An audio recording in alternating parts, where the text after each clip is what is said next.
안녕하세요. 렛츠통 365 통성경 시간입니다. 오늘은 저와 함께 신명기를 함께 공부해 보도록 하겠습니다. 먼저 신명기에는 몇 가지 특징이 있습니다. 그 이름을 먼저 살펴보면은 우리가 생각할 때는 신자가 새로운 신자일 것 같습니다. 근데 사실은 거듭 신자가 쓰였습니다. 다시 말하면 신명기에 기록된 그 하나님의 말씀의 내용들은 모세가 모압 평지에서 새로운 내용을 이스라엘 백성들에게 가르치고 있는 것이 아니라는 것이죠. 새로운 언약을 갱신하거나 또는 새로운 내용을 가르치고 있는 것이 아니라 지난 40년 동안 광야에서 이스라엘 백성들에게 가르쳤던 그 율법을 총정리해서 가르치고 있는 내용을 기록하고 있습니다. 그래서 신명기 이 책의 이름을 해석해 보면은 거듭 말하고 명령한 말씀들의 기록이라 그렇게 정리할 수가 있습니다. 두 번째 특징은 신명기는 구약 말씀의 가르침의 기반이 됩니다. 구약에 많은 말씀들이 있는데 구약의 그 율법을 한마디로 말한다면은 신명기로 이렇게 정리할 수 있습니다.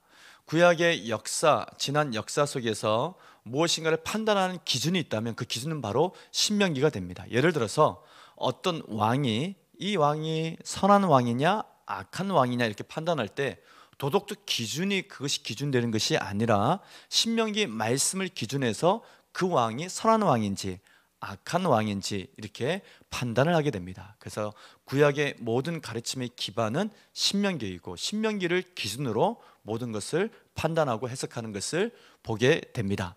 세 번째 특징은 선지자들의 말씀, 그 말씀의 내용은 대부분이 신명기였다라고 하는 것입니다. 즉 선지자들이 많은 선지서를 썼고 또 많은 말씀을 선포했는데 그들의 말씀의 내용은 신명기였고 그 말씀을 통하여서 이스라엘 백성들이 신명기에 기록된 말씀을 다시 상기시켜 주는 것, 그것을 기억나게 해 주는 것이 선지자들의 역할이었고 가르침의 내용이었습니다. 그래서 참 선지자와 거짓 선지자를 판단하는 그 기준 또한 신명기 말씀이 되는 것입니다. 또한 신명기에는 쉐마의 말씀이 기록되어져 있습니다. 신명기 6장 4절에서 9절의 말씀을 들으라 이스라엘, 세마의 말씀이라고 표현하는데 이 세마의 말씀은 이스라엘 교육의 핵심이 되는 내용입니다. 자, 그러면 먼저 우리 신명기의 시간 그리고 공간, 인간을 먼저 살펴보도록 하겠습니다. 자, 신명기의 시간은 BC 15세기입니다. 약 1500년경에 일어난 일인 것이죠. 그리고 가나안 입성 2달 전의 기록입니다. 또 모세가 죽기 2달 전의 기록이기도 합니다. 정확히 얘기하면은 40년째, 광야 생활 40년째 되는 11월 첫날부터 기록된 기록이다. 그렇게 보면 되겠습니다.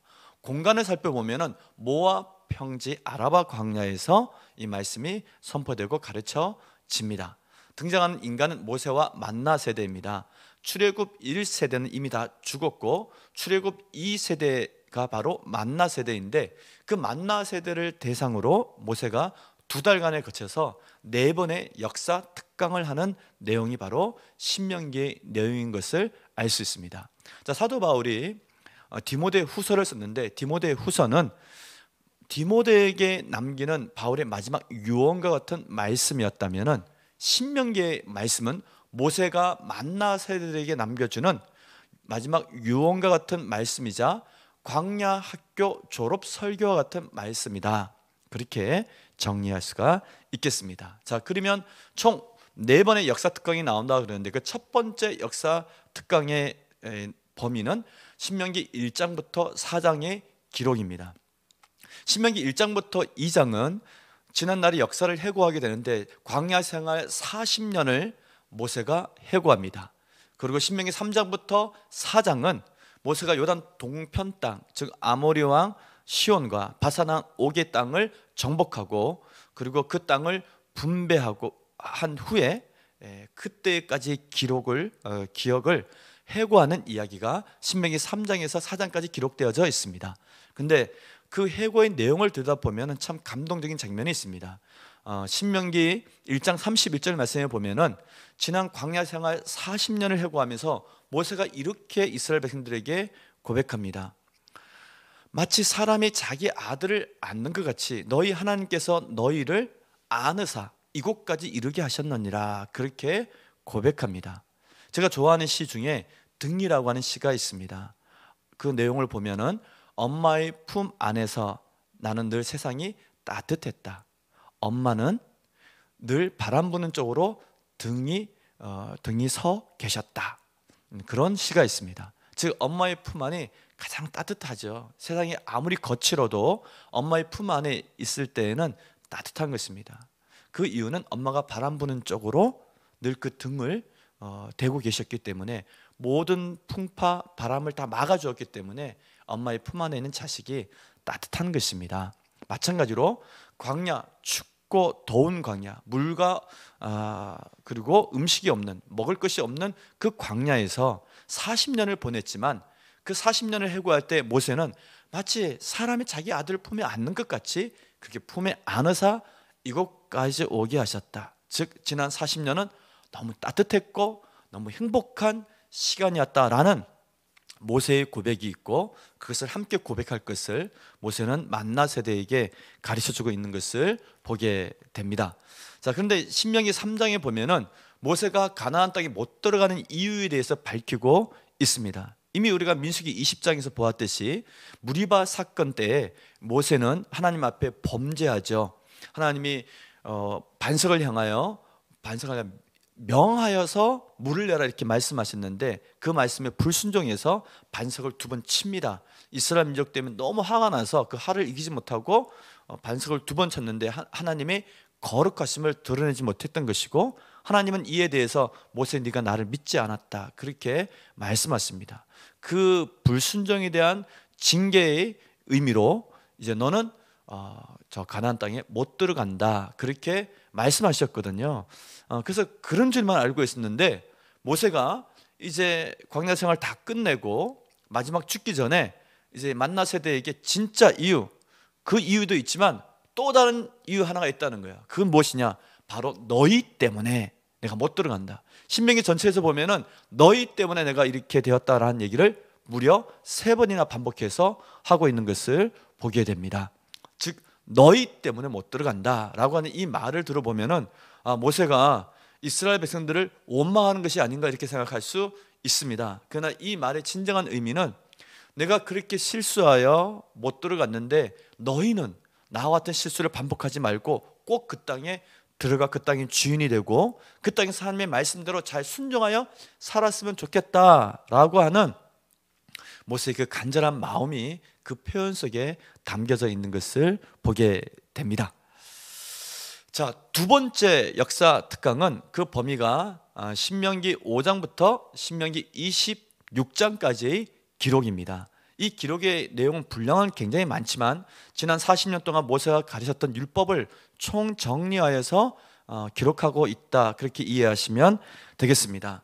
자, 율법, 모세 오경에 나오는 율법의 73%가 레위기와 신명기에 다 기록되어져 있습니다. 레위기는 그 율법의 특징이 거룩하신 하나님과 이스라엘 백성들이 거룩한 관계를 유지하는 법, 즉 선결법에 대해서 기록하고 있다면은 신명기에 기록된 율법의 말씀은 제사장 나라를 세우고 그 나라를 유지해 가는 법을 기록하고 있다. 이것이 신명기 율법의 특징이다. 그렇게 정리할 수 있습니다.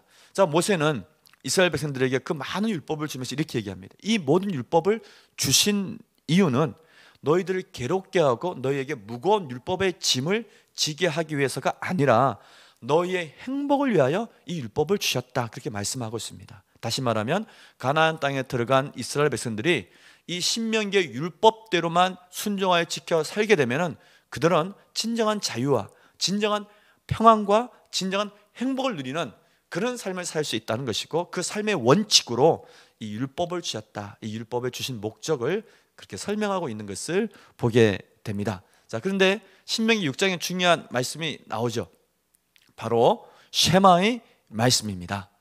자, 쉐마 들으라. 이 말씀은 신명기 6장 4절에서 9절의 말씀을 의미하는데 이 말씀은 유대교 교육의 기반이 되는 좀 핵심적인 말씀입니다. 이스라엘 가정에서는 매일 아침 저녁으로 이 쉐마의 말씀을 묵상해야 됩니다.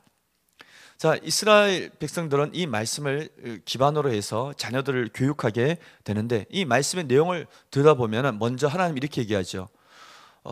하나님을 마음을 다하고 뜻을 다하고 힘을 다하여 사랑하는데, 이 하나님 주신 이 말씀을 너는 가슴에, 부모가 먼저 내 마음에 새기고 그리고 내 자녀들에게 부지런히 가르치라, 그렇게 말씀합니다. 자, 새긴다라고 하는 단어는 하야라고 하는 히브리어 단어인데, 그는 어떤 의미를 갖고 있냐면은 존재한다 뜻을 갖고 있습니다. 즉 마음에 새긴다는 것은 하나님의 말씀이 부모의 마음 안에 존재하게 되는 것이고 자녀들의 마음 안에도 존재하게 되는 것이죠. 그렇게 하기 위해서는 기록된 말씀처럼 이 말씀을 부모들이 자녀들에게 집에 앉아 있을 때든지 또 길을 갈 때든지 누워 있을 때든지 일어날 때든지 부지런히 강론하여 가르쳐야지만 부모의 가슴 안에 말씀이 남아 있고 자녀들의 가슴 안에도 말씀이 존재해서 그 말씀대로 살게 되는 것입니다. 그래서 신명기에 나타난 유대인의 교육법 두 가지 특징이 있습니다. 첫 번째는 아이들에게, 자녀들에게 하나님의 말씀을 스토리, 이야기로 스토리텔링해서 들려주라라고 하는 것입니다.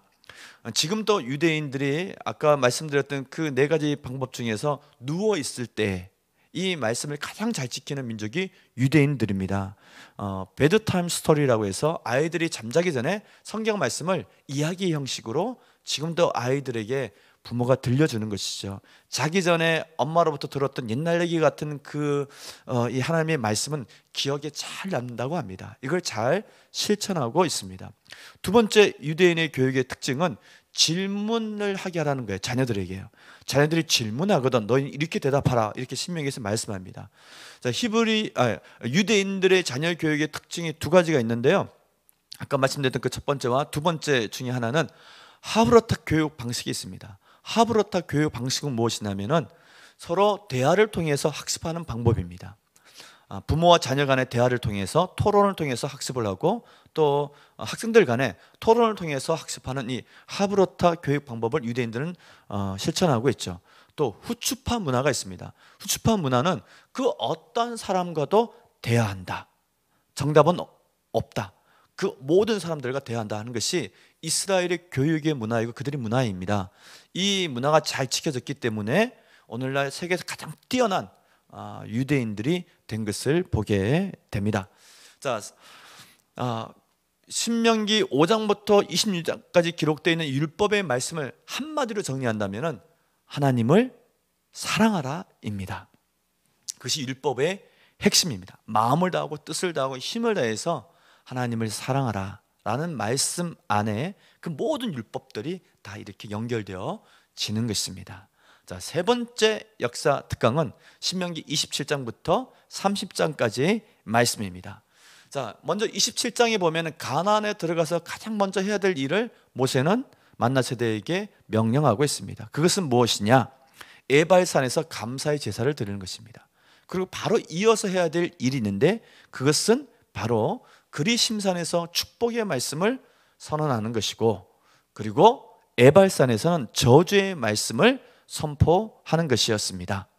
자, 그 퍼포먼스를 하라고 말씀했는데 이것이 언제 지켜졌느냐? 여호수아 시대 때 그대로 여호수아가 가나안 땅을 정복하여 이제 그리심산과 에발산이 보이는 세겜에 도착했을 때, 그때 그 산의 6지파씩 나누어서 이것을 실천하게 되는 것을 보게 됩니다. 그리고 28장의 내용은 축복과 저주의 말씀에 대해서 얘기하고 있습니다. 28장의 내용을 이렇게 살펴보면은 레위기 26장의 말씀과 거의 똑같은 말씀인데 조금 더 업그레이드 됐다, 그렇게 보면 되겠습니다.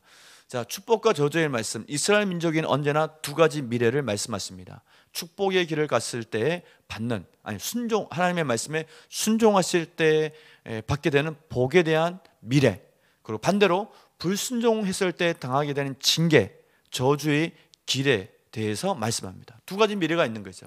이스라엘 민족이 정말 복과 축복의 길, 그 밝은 미래를 갈 것이냐, 아니면은 저주의 길을 갈 것이냐라고 하는 것은 바로 이들의 순종에 의해서 결정되어지는 것을 보게 됩니다. 세 번째, 신명기 29장부터 30장의 내용의 말씀에 보면은 그 내용에 대해서 모세는 이렇게 합니다. 이 모든 율법의 말씀이 참 쉽다, 아주 쉽다, 그렇게 얘기를 합니다. 많은 것을 얘기했지만 이 율법은 우리가 가까이 있고 그것은 아주 쉽다, 그렇게 모세가 표현하고 있는 것을 보게 됩니다. 근데 우리가 한 가지 알아야 될 것 중에 하나는 무엇이냐면은 신명기 30장에 보면은 이제 3단계 징계, 레위기에서 얘기했던 3단계 징계가 포로로 끌려가는 거잖아요. 여러 나라로 포로로 끌려갔을 때 내가 반드시 너희들이 회개하고 돌이키면, 내 말씀을 청종하기 시작하면은 너희가 하늘 끝에 있을지라도 내가 너희를 찾아와서 다시 예루살렘에 돌아오게 하고 이스라엘을 번성하게 하리라, 그렇게 약속을 합니다. 근데 신명기 31장에 보면은 세 번에 거쳐서 너희들은 그 땅에 들어가면은 나를 배반하리라, 불순종하리라, 너희가 이와 같은 징계를 받으리라는 말씀이 세 번이나 나와요. 그렇게 되리라 확정져서 얘기합니다. 왜냐하면 모세가 지난 40년 동안 이스라엘 민족의 가장 큰 특징, 불순종, 원망과 불평을 보았잖아요. 그래서 이 민족이 그 땅에 들어가서 또다시 그렇게 될 것이라 예측을 했는데 사실은 그대로 됩니다. 근데 그렇게 되었을 경우 하나님이 그들을 포기하지 아니하시고 반드시 되찾아서 다시 그들을 회복시키고 그들을 다시 돌아오게 하리라라는 말씀을 신명기 3장에 하거든요. 그래서 신명기 3장에 나타난 하나님의 마음은 이스라엘 백성을 포기하지 아니하시는 하나님의 마음이 기록된 것을 보게 됩니다. 자, 이제 마지막 네 번째 역사 특강은 신명기 31장부터 34장의 내용입니다. 신명기 32장에 보면은 모세의 노래가 나옵니다. 자, 모세의 노래, 왜 노래를 지어서 부르게 했을까? 여러분, 이 노래는 어떤 힘이 있냐면은 우리가 암기를 잘 못할 때 노래를 만들어서 암기하잖아요. 통성경에서도 통성경 노래를 통해서 하나님의 마음 20마당을 외우게 만들거든요. 마찬가지로 노래를 만드는 것은 모세가 지금까지 자기가 가르쳤던 그 가르침의 핵심적인 내용을 이스라엘 백성들이 노래로 회자하면서 잘 기억해서 잊지 않고 그들이 부르게 하기 위해서 가장 효과적인 방법으로 노래를 만든 것이죠. 성경에 보면 모세의 노래가 3편 나옵니다. 홍해를 건넌 다음에 출애굽기 15장에 보면 모세의 노래가 나오고요. 지금 이 민수기 32장에 또 모세의 노래가 나오고, 시편에 보면 시편 90편이 모세가 쓴 노래였습니다. 자, 신명기 34장에 가보면은 모세의 축복이 나옵니다. 자, 입애굽의 지도자였던 야곱은 죽기 전에 12아들에게 축복합니다. 그런데 출애굽의 지도자였던 모세는 죽기 전에 12지파를 축복합니다. 야곱의 축복과 모세의 축복이 차이점이 있습니다. 그 차이점은 무엇이냐면은 야곱의 축복은 12아들에게 복만 내린 것이 아니라 그들의 죄를 기억하면서 저주의 말씀도 같이 내렸습니다. 근데 모세의 축복 속에는 이스라엘 백성들이 그동안 40년 동안 얼마나 많은 죄를 지었고 얼마나 많은 불순종을 했습니까? 그럼에도 불구하고 12지파를 향한 축복의 말씀만 기록하고 있는 것을 보게 됩니다. 아마 이것이 이스라엘 백성들을 향한 12지파를 향한 모세의 마음이 아니었을까, 그렇게 생각해 보게 됩니다. 자, 신명기 34장에는 모세의 마지막 모습이 기록되어져 있습니다. 자, 모세는 느보산에 올라가서 여리고 맞은편 비스가 산 꼭대기에서 가나안 땅을 이렇게 쭉 바라보게 됩니다. 그곳이 요단강 건너편에 있는 가나안 땅이 가장 잘 보일 수 있는 곳이었기 때문에 하나님은 그곳으로 모세를 인도했던 것입니다. 그곳에서 약속의 땅을 바라보고 결국 120세의 나이로 숨을 거두게 됩니다.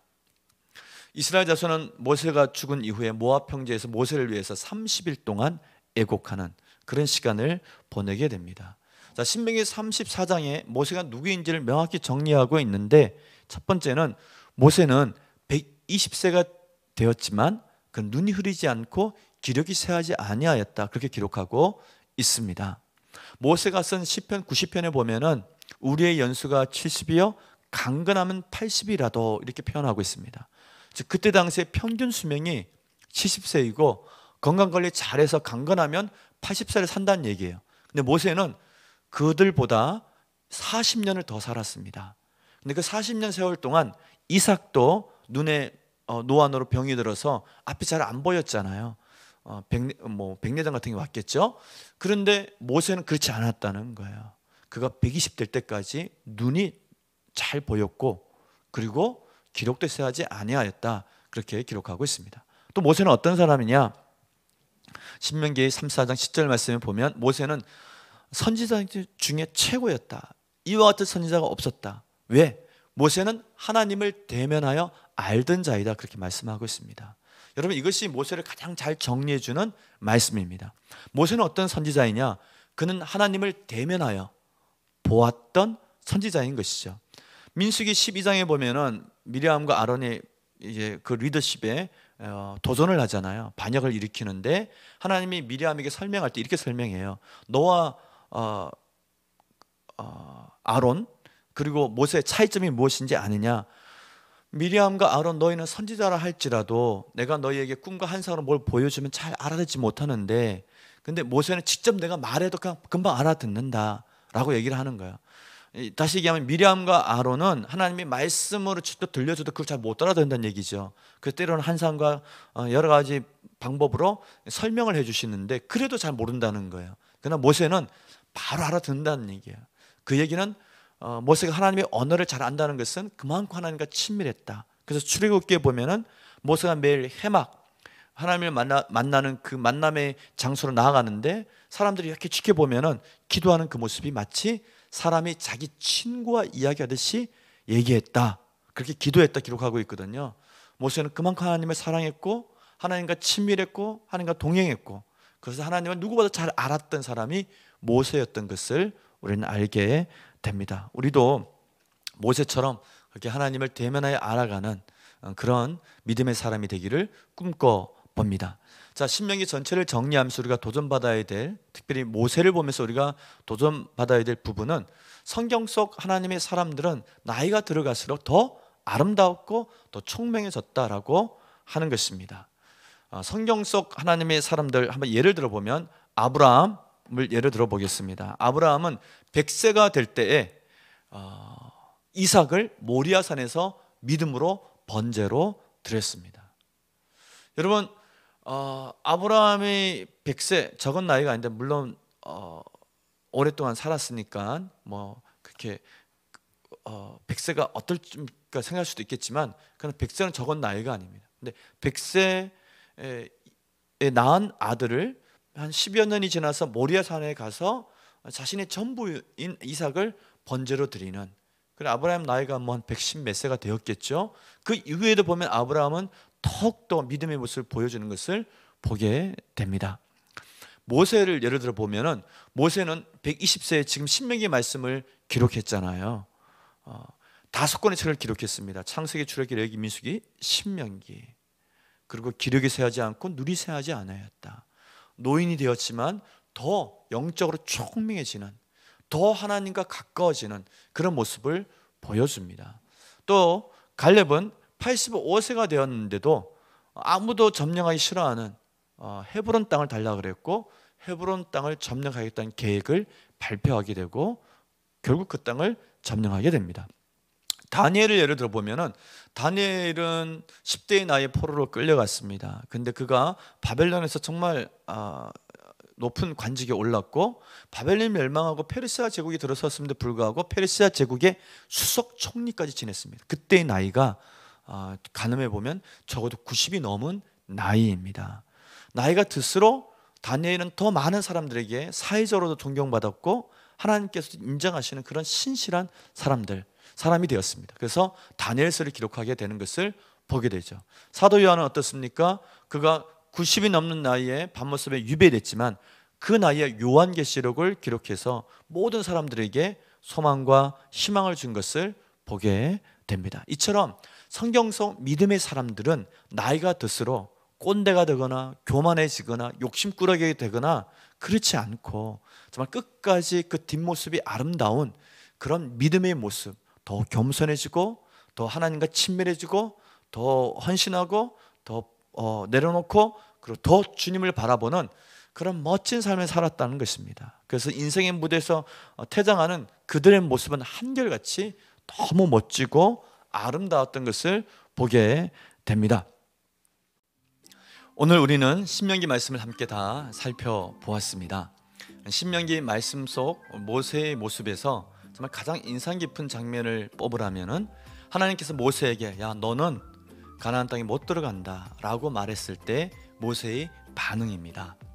사실 모세는 평생 동안 그가 붙잡고 살았던 비전, 그의 사명은 이 이스라엘 민족을 데리고 가나안 땅에 들어가서 아브라함에게 약속하셨던 그 약속의 땅을 차지하고 그곳에 제사장 나라, 모든 민족을 위한 제사장 나라를 세우는 거기까지가 모세가 평생 붙잡았던 비전이고 사명이었습니다. 그런데 그 땅을 지척에 두고 너는 못 들어간다. 광야 40년을 어떻게 지나왔습니까? 모세가 정말 누구보다도 고생했습니다. 많은 위기가 있었지만 그때마다 모세의 중보 기도로 이스라엘 민족은 멸절될 위기를 벗어났고요.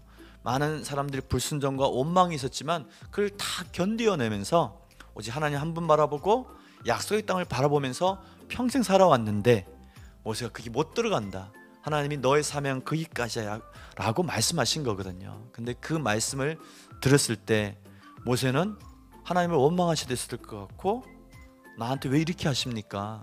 내가 당신께 어떻게 했는데 나한테 이러면 안 되죠. 이렇게 반응했을 수도 있을 것 같습니다. 또는 낙심해서 모든 걸 다 손 놔버리고 그래 난 이제부터 아무것도 못해 이렇게 무기력하게 자신의 인생을 끝맺음했을 수도 있을 것 같습니다. 근데 모세는 그런 모습을 전혀 보이지 않습니다. 모세는 죽기 전까지 끝까지 충성하는 모습을 보여줍니다. 먼저 요단 동편 땅을 정복합니다. 아모리 왕 시온이 찾아와 있던 그 땅과 바산 왕 옥이 찾아와 있던 그 땅을 정복해서 요단 동편 땅을 길앗, 갓 그리고 므낫세 반지파에게 잘 분배해 줍니다. 그리고 오늘 나누었던 신명기 말씀 모압 평지에서 2달 동안 120세의 그 노인네가 정말 2달 동안 쉬지 않고 이 말씀을 힘을 다해서 정말 힘껏 가르치는 것을 보게 됩니다. 얼마나 힘들었을까. 설교를 2시간만 해도 너무 힘들거든요. 그런데 아침 저녁 하루 종일 이 신명기 말씀을 가르치라고 하는 것은 정말 힘든 일이었을 것입니다. 근데 그 일을 기어코 끝까지 잘 감당합니다. 그리고 자신의 뒤를 이을 후계자 여호수아에게 기름을 부어서 후계자를 잘 세우는 일까지 마무리합니다. 어느 것 하나 쉬운 일이 아니었는데 정말 자신의 모든 땀을 다 짜내서 정말 끝까지 충성하는 혼신의 힘을 다하는 모세의 모습을 보게 됩니다. 이것이 진정한 하나님의 사람이구나. 그래서 하나님이 모세를 나의 종이라 불렀구나 라고 하는 것을 알게 됩니다. 이처럼 모세의 뒷모습은 너무 멋졌습니다. 이 모습을 가까이서 지켜보았던 여호수아 또한 가나안을 정복한 이후에 그의 마지막 그 모습을 보면 모세를 또 꼭 닮아 있습니다. 정말 모세처럼 멋지고 아름다운 인생의 그 뒷모습, 인생을 퇴장하는 그 뒷모습을 여호수아도 보여주거든요. 우리도 이와 같은 모세의 모습을 신명기 말씀을 통해서 읽으면서 우리도 꿈을 꿨으면 좋겠습니다. 모세처럼 세월의 연수가 가면 갈수록 하나님을 믿으면 믿을수록 그분을 알아가면 알아갈수록 또 하나님을 사랑하고 그분의 말씀에 순종함으로 우리가 나이가 들면 들수록 꼰대가 되는 것이 아니라 교만해지거나 마음이 굳어지는 것이 아니라 오히려 마음은 또 옥토같이 되고 더 겸손해지고 더 충성된 사람이 되고 더 헌신의 사람이 되어서 우리의 그 인생의 뒷모습이 모세처럼 정말 더 빛나고 총명해지고 아름다울 수 있는 그런 삶을 살기를 꿈꿔봅니다. 성경 한 권이면 충분합니다. 오늘도 우리 신명기 말씀 이제 며칠 동안 읽게 될 텐데 그 말씀을 통해서 더 놀라우신 하나님을 만나시고 모세 같은 믿음을 갖기를 꿈꿔보시기를 주의 이름으로 축원을 드립니다. 화이팅!